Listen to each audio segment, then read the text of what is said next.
Ja, alltså jag vet en kille som kan fixa lite tjejer åt oss. Alltså det är ingen stor grej där. Tjejerna gillar turister och de behöver pengar. Ja, och bäst av allt, man får göra precis vad man vill. Fattar ni hur nice? Ja? Det är så äckligt när han pratar sådär. Varför kan vi inte bara gå till en restaurang och ta en drink som vanligt folk? En seriös? Är alla med på det här? Borde jag säga något? Ja, vad kul vi ska ha. Ja. Business and pleasure. Hur skulle den här filmen kunna sluta om inte tystnaden fick tala?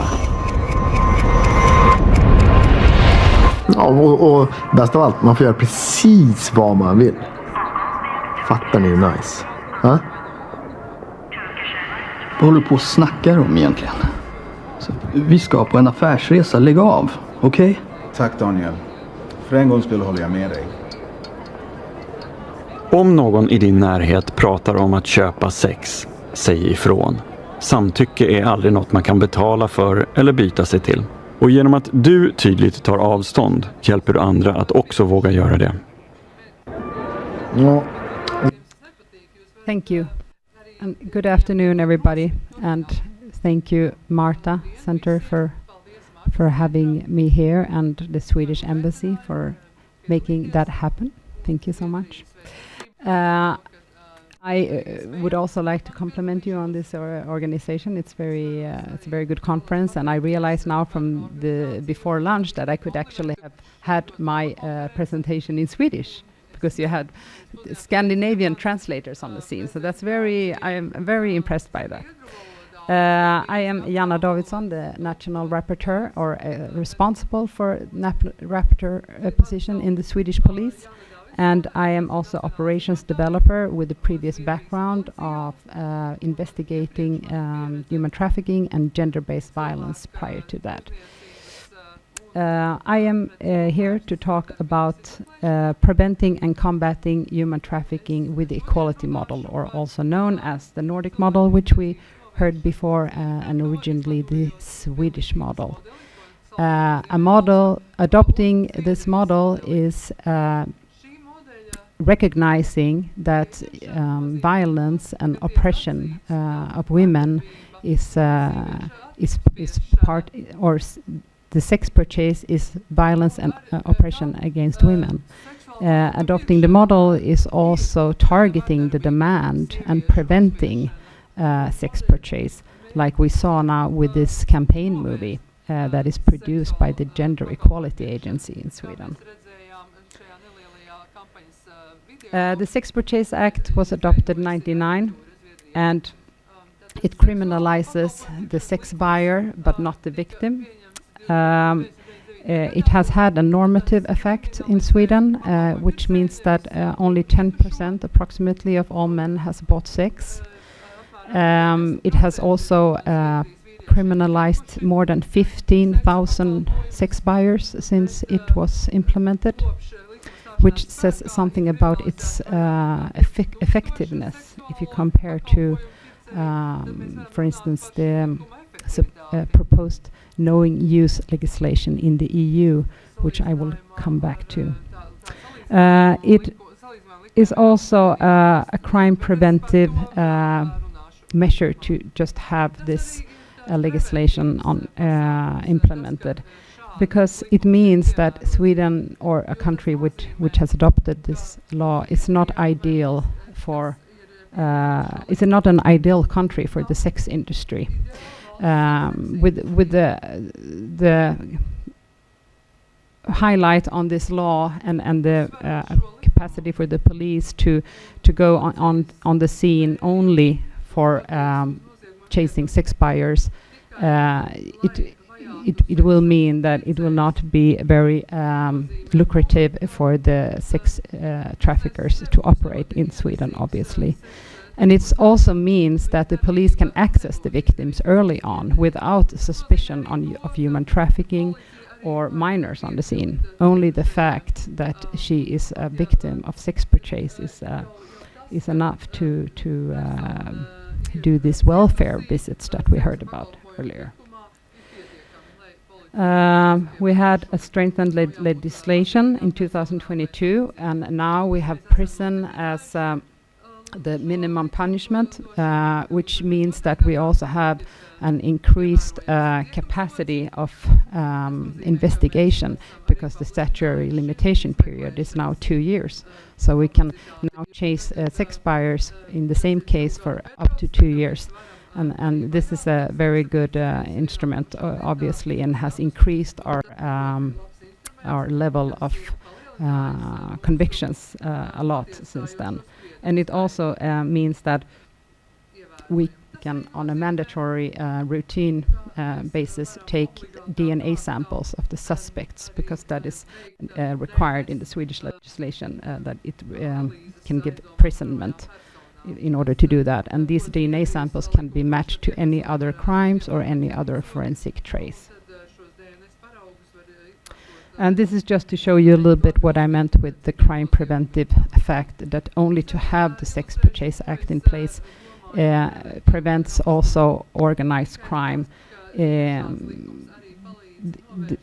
networks, this is from the Europol's list of the most threatening criminal networks, and the networks that would solemnly dedicate themselves to trafficking for sexual purposes will not choose Sweden, for instance. We see more polycriminal networks in Sweden.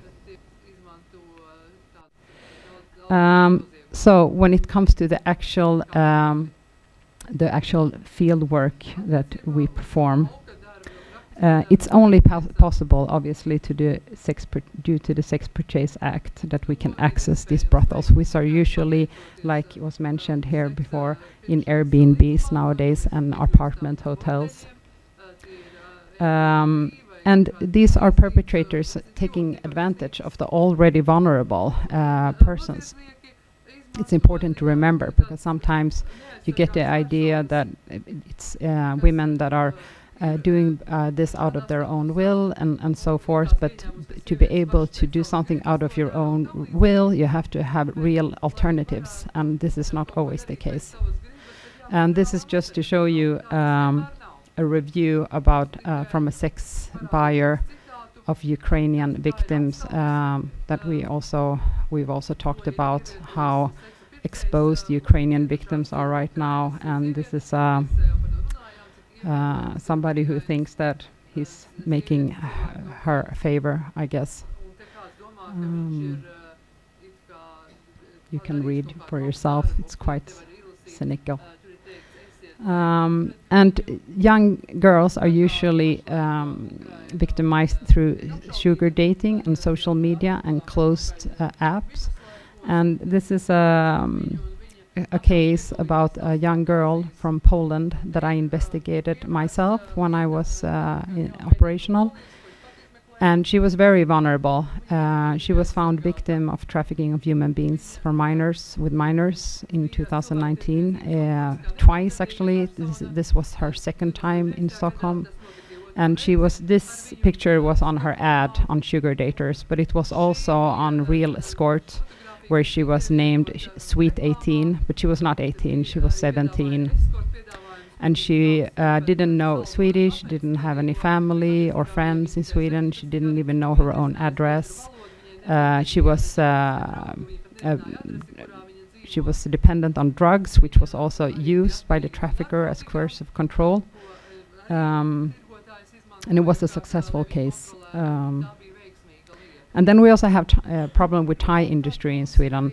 A report has shown that 8 out of 10 Thai saloons offer sexual services. So that is actually brothels in Sweden, which we are going after on a large scale right now. We have a newly established cooperation with 8 other authorities to work against work labor criminality, and this is actually, it goes under that, even though it's not work to be a victim of sexual exploitation, but they are still in a work environment, as the massage saloon is.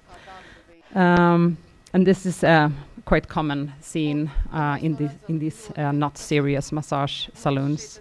because of course there is also a lot of serious Thai massage salons in Sweden, but this is usually what we see, like labels saying no sex and stuff like that, which of course only increases the interest of the police. And then I would like to highlight also that there is a clear linkage with pornography when it comes to sexual exploitation. There are known scientists like Gail Dines from the US and Megan Donovan from Canada, I think, and they talk about this a lot, about how the traumas are interlinked between these two fields, and how it's also pornography is a driver for prostitution, so it's an entry port usually, and it's also fostering the demand for prostitution and vice versa, of course. It has also shown that there's a lot of PTSD involved, and the suicidal rate is quite high. And this is a picture from a bus driving around in Stockholm, which also clearly shows what the market is all about, and the demand for young and the crazy candy part. It sort of gives you the young vibe there. And this is just to show you how large the demand is, that only Netflix has more viewers than Pornhub. So the field work is first performed online, where the advertisement is detected, and it's just out there and open. It's open source material, so anybody can just enter and monitor, and that way we can also monitor it from the police. And we can look for vulnerabilities, because the resources are limited, so unfortunately we can't help all, but we look for very young people, or if it's too cheap, sorry to be blunt, but this is the way we have to screen, or if the services provided are too many, that this does not seem correct at all. There is no way to talk about correct, but you know what I mean. Seems to be very much exploitation going on. So this is how we have to sort of try to screen these pages, and then the field work is performed together with the social services. And on the picture there is only the police officer visible, but the social services is next to him.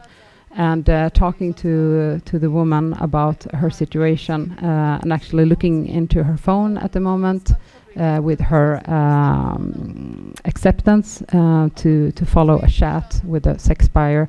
And this is how the fieldwork is performed, through trustful establishing a trustful conversation, and establishing a liaison together or with the police that can be followed up on. And actually I was here on the scene, so I took this picture myself, because I followed them on this particular day to monitor the field work. And I got the feedback later that she had called back and is now in a shelter together with her sister. And in these welfare visits we also get to know about a lot of violence. And in that day that I went on the field with them, 100% of the women that we met had been exposed to rape or robbery or physical assault. So it's very, very common with a lot of violence. And this is it.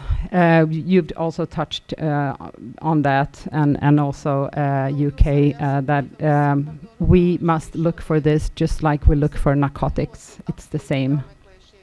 If we don't look for it, we won't find it.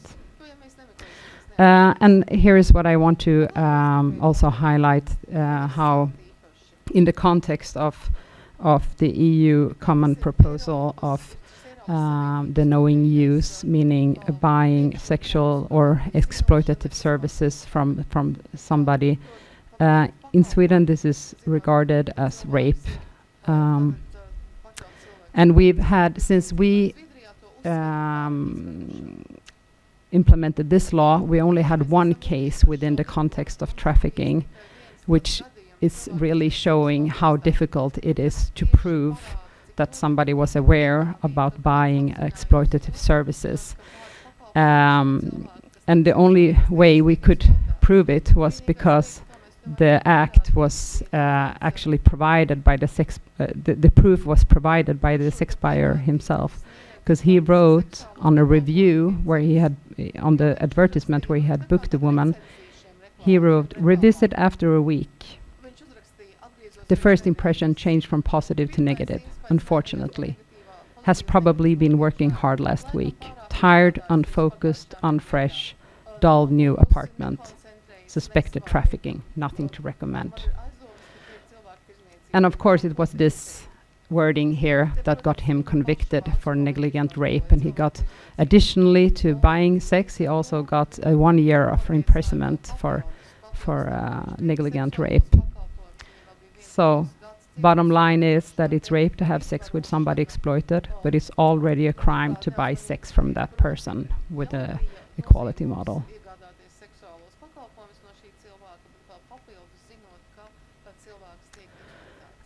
So who are the girls? A vast majority of the women and girls in Sweden are from other countries and come from socioeconomic difficult backgrounds. We talked about Ukraine earlier, and since 2021, when Ukraine was the 5th largest victim group in Sweden, it became the 2nd largest in 22 after the full-scale invasion from Russia. And now I think that they are on the third biggest group after Romanian and Thai victims. We have a lot of Romanian victims in Sweden. It's also very common with experience of domestic violence and sexual assault in the childhood. I think that OSCE has estimated that 25% of the women in trafficking have been exposed to domestic violence, but it's probably a low number. And also this low self-esteem and this view upon yourself, the self-regard as this is my destiny, like there is nothing else really, there is no other alternatives for me, I might just as well do this, which is also very much connected to previous experience of sexual assault in your childhood.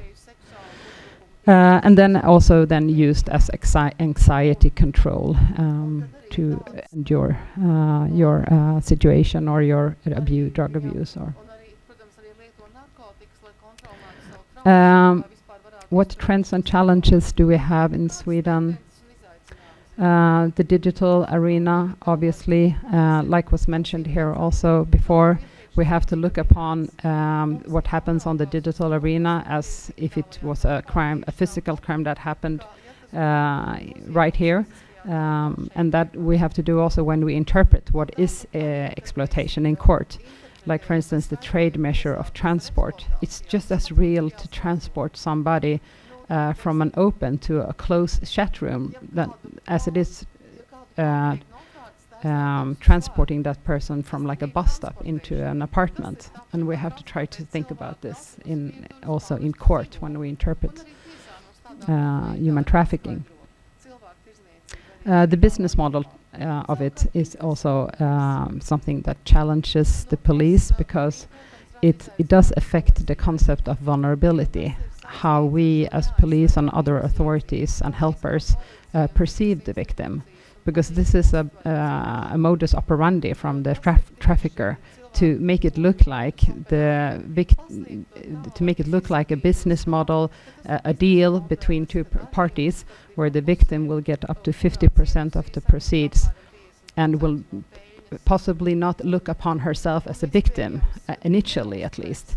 And this is a part of the whole modus operandi, so it's important for the police and other authorities to recognize this, that this is what we will meet, and we have to think about it as a part of the crime. We also see an increased violence against women. We've had a couple of cases lately with serial rapists that have targeted women in prostitution specifically. We had one case last year which resulted in 8 years prison, and this year we have also had one high-profile case which resulted in 7 years of prison. And these cases have all been detected through the field work, where just through establishing trustful relationships with the victims, and that's when they tell about this additional violence as well. They would never have called the police or anything like that, because, like was mentioned also before, these are victims that are very scared of the police usually, and they have maybe a previous bad experience from reaching out to authorities and police in particular in their home countries. So you need to step very prudently forward with them, and also use the social workers, the cooperation with the social workers, which in Sweden is performed by something called regional coordinators. They are THB specific or specialized social workers, and we have 19 of them or 17 of them in the country now, and they are employed by both the Gender Equality Agency and the social workers welfare authority. So it's a cooperation. And we've seen also lately cases of au pair, or the appearance of au pair as modus operandi, but then it's household exploitation basically. So and there has also been reports about sexual exploitation in that aspect. We had a case from last year with 2 Philippine women who was found victims of human trafficking under the auspices of au pair. It's quite common nowadays with young girls in criminal networks that the networks are using them for trafficking for sexual purposes, but also for exchange between themselves for services. And these girls are lured into these networks through parties where they're being drugged and then raped and video recorded, and then this is used against them as coercive control through digital violence. And this is something that we've been inspired by the Gangs and Exploitation Unit in Westminster, Great Britain, because they have something called a girl coordinator reaching out to the girls in these gangs. And we're also looking at the interlinkage between human smuggling and human exploitation in a way that we didn't do before. Development of the work. Here I only just want to mention, I could mention also the investigative protocol on human trafficking that we are bringing out together with a number of Baltic Sea countries in the context of the Council of Baltic Sea States that have initiated this. And we are also bringing out a toolkit on sugar dating for the police to improve their detection of young victims, and a handbook for the border police, because the border police will more and more in Sweden be the first responder and the first contact for the victims when they come to Sweden. So they need to be equipped with the right competency to identify and detect human trafficking. And then we are looking at something called national teams, because we have a geographically challenging situation in Sweden, because it's a very long country, and we cannot provide the north with the same resources as in the middle and south of Sweden. So we need to be able to send out mobile teams to regions with less resources when it's needed.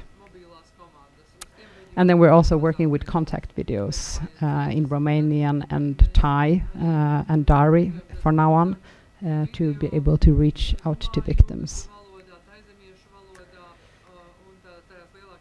Oh yeah, I just want to finish up with this, the impact of the field work. Because you might ask yourself, so how does this really show that there is a clear impact of this model? Well, this is a recording of of an uptake, a phone call between the trafficker and the girls working, or not working, sorry, being exploited in that apartment, which was going to be inspected. And this is something that I don't know how they knew about this. I don't think they knew. I think they were probably just assuming that the police would show up, because this group in Stockholm is quite efficient. So the traffickers also know about the police and how they work. And this is the way the trafficker talked to the girls about us. Regarding the inspections, of course it will happen while you work. They will come, 3 people. Simon, he's from migrations. He's not from migrations, but they don't know that. A woman, I forgot her name, and an interpreter. They will ask, how are you? Is someone hurting you? Why are you doing this? You don't deny anything. You just explain that you work and need money. It's gonna take around 10 minutes and then they leave. Simon, he's dark. He's friends with the girls. I understand from them that he's very handsome and liked by all. You don't have to be afraid of them. They are absolutely normal people. They don't scream. They don't judge. Nothing like that. On the contrary, they offer something like social help, saying, let us help you. You can stop this. Just for you to know, when you meet this guy who's not always dressed in uniform, but more often as a civilian. We have tried to target him, but it's very hard. He's constantly buying new telephone cards, so it's like fighting windmills. We just can't win this fight. That's the way it is. Thank you.